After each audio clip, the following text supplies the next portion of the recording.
예. 예, 안녕하십니까. 김중호 인사드립니다.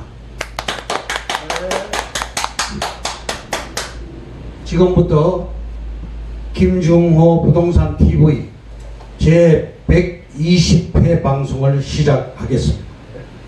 오늘의 주제는 수익을 많이 내는 토지는 따로 있다.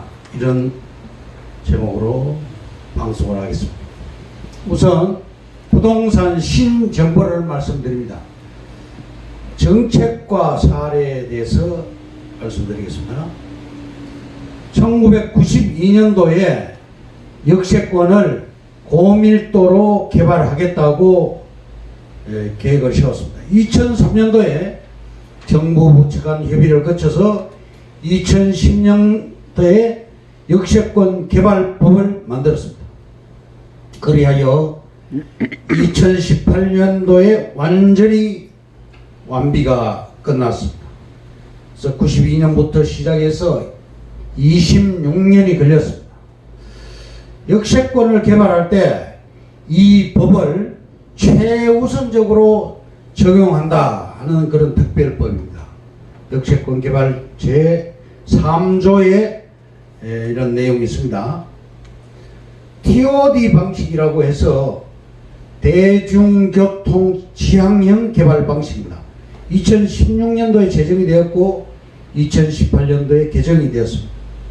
MXD 방식도 나왔는데요. 역세권을 고밀도로 복합 입체 개발한다는 그런 방식입니다. 남부터미널이라든가 동서울터미널, 강남터미널, 말죽거리, 천안상거리 등입니다.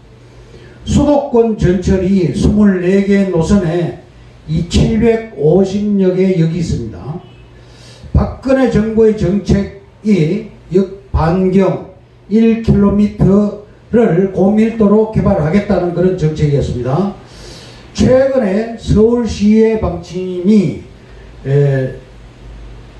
서울 시내 270개 역을 컴팩트 시티로 개발을 하겠다고 발표를 했습니다. 역세권을 고밀도로 복합 개발한다는 계획입니다. 평당 1억 정도 되는 상가가 탄생되었습니다. 광명역에 있는 중앙대병원 문전약국은 평당 2억 7천만 원에 20평짜리가 54억으로 4개가 최근 분양 완료됐습니다. TOD, MXD 방식은 2016년 개정되었고 2018년도에 한 번 더 개정되었습니다.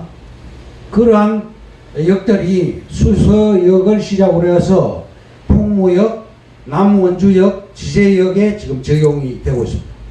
이재명 경기도지사가 발표를 했습니다. 거점 역마다 고밀도로 높게 건축하겠다.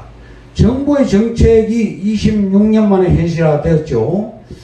광명 자이 아파트와 대시양 아파트가 13억에서 14억에 피가 9억이 붙어서 지금 매매가 되고 있는데 서울 시내 아파트들도 전부 10억대를 돌파하였고 세종시 아파트도 10억을 돌파했습니다. 광명 역세권은 3년 전에 분양가가 84평방미터가 4억 4천에서 4억 7천에 분양이 되었으나 13억대로 3배가 상승됐습니다. 경기 서남부권에 대학병원이 있는데 고대 구로병원 있죠. 그래서 이게 중앙대 광명역 병원으로 지금 앞으로 이동을 할 겁니다. 내년도에 이제 이렇게 개설이 됩니다. 강남역 역세권도 10번 출구에 인접한 금강재화 빌딩이 평당 3억대였으나 이게 5억 2,700만 원으로 매도가 되었고 이걸 매입한 후에 재건축을 했습니다. 신분당선이 통과하는 역세권 중심으로 상업지역 빌딩들이 그렇게 지금 많이 오르고 있습니다.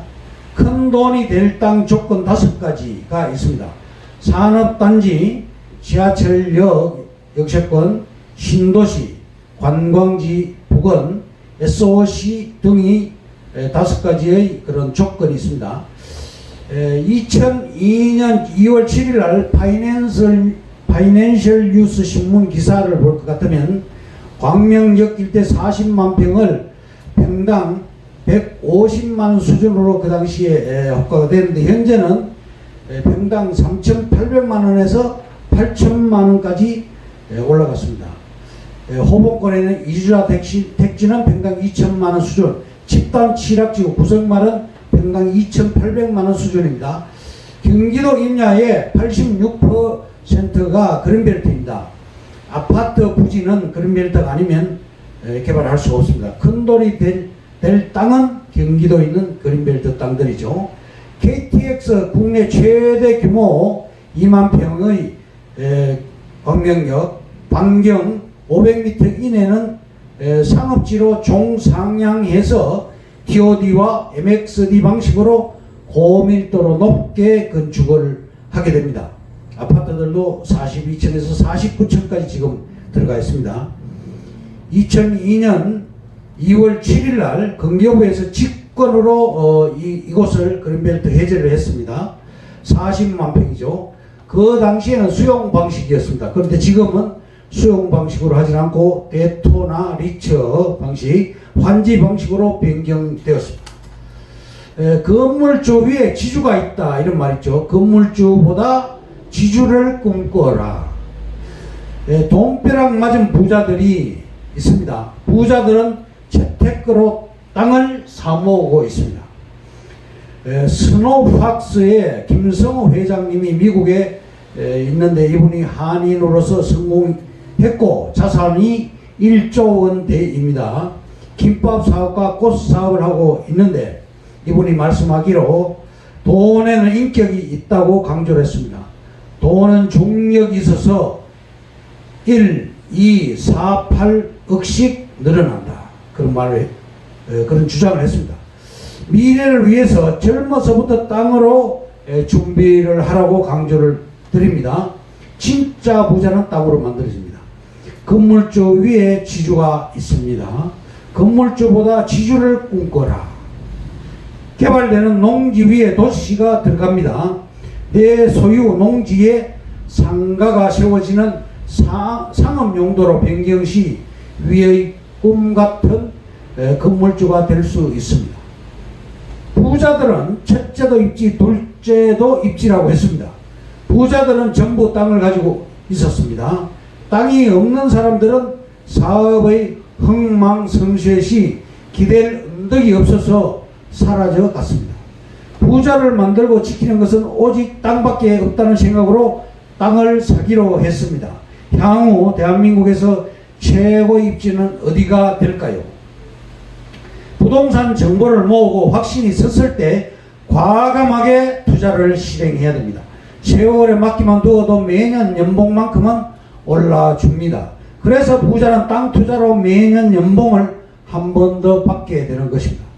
일자리 많은 지역이 집값이 비싸다. 일자리가 많은 지역 1위가 강남구입니다. 2위가 창원시, 3위가 성남시, 4위가 서초구, 5위가 수원시입니다. 양질의 일자리가 많은 지역이 집값이 비쌉니다.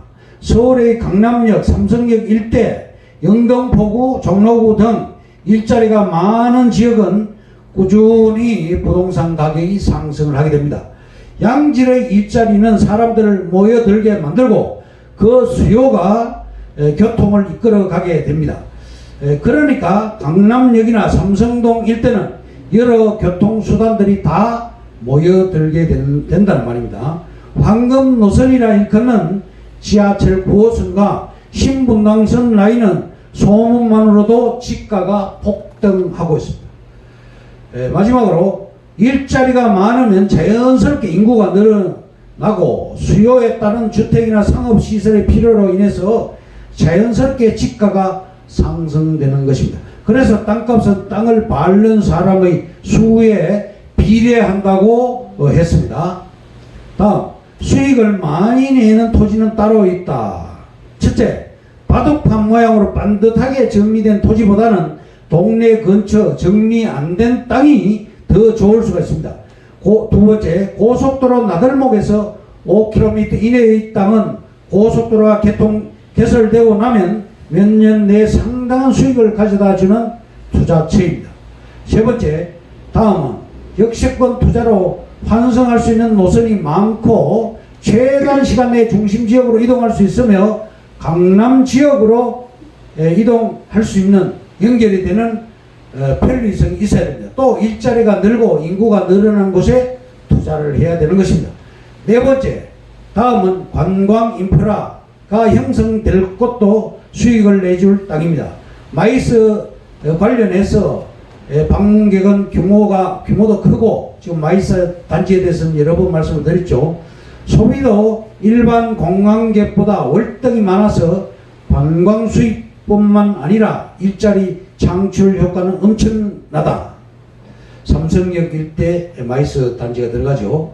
역세권이 형성될 곳이 오를 땅이다. 서울시에서는 역세권 범위에 대해서 1차 역세권은 성광장 중심 반경 500m 이내의 범위로 설정하고 있습니다. 또 도보로는 5분에서 10분 안팎인 지역을 뜻합니다. 역세권은 대중교통의 접근성을 좋게 만들어서 관련 상업시설, 편의시설들이 많이 모여드는 특징이 있습니다. 역세권 투자는 정확성, 이동성, 접근성, 편리성이 있기 때문입니다. 역세권 주변으로 고밀도 개발이 가능합니다. 서울 강남 3구로 연결되는 노선이 가치가 높습니다. 다음, 땅으로 위에 일하게 될 것입니다. 투자를 실행했느냐 그렇지 않느냐에 따라서 시간이 흐를수록 차이가 크게 나게 됩니다. 시간이 지나면 차이는 더 벌어지고 결국 삶의 방식과 생활 방식이 완전히 달라지게 됩니다. 돈이 있어야 돈을 번다고 말하는데 그 돈은 어디에서 올까요? 그것은 근금 절약하는 생활 습관과 미래를 위한 생각에서 오는 것입니다. 그리고 농지연금을 잘 활용하는 지혜가 필요합니다. 땅을 사서 자격 조건을 갖추면 국민연금보다 주택연금이나 공무원연금보다 더 좋은 농지연금으로 경제적 자유인이 되어서 살 수가 있습니다. 하루빨리 땅으로 경제적 자유를 누리기 바랍니다. 다음, 국책사업이 진행되는 곳을 살펴라. 고속도로, 고속철도, 지하철, 항만, 국제공항, 혁신도시, 산업단지 조성 등의 개발 사업이 있습니다. 국책사업은 국민의 세금이 투입되는 것으로 심의 없이 진행됩니다. 정부가 주도하는 국책사업은 인기가 많습니다. 토지 가격은 지속적으로 상승합니다. 소문 단계, 착공 단계, 완공 단계로 수십 년이 소요됩니다. 기회도 많고 장기적으로 이 안목을 가진 사람들이 성공하게 되는 것입니다.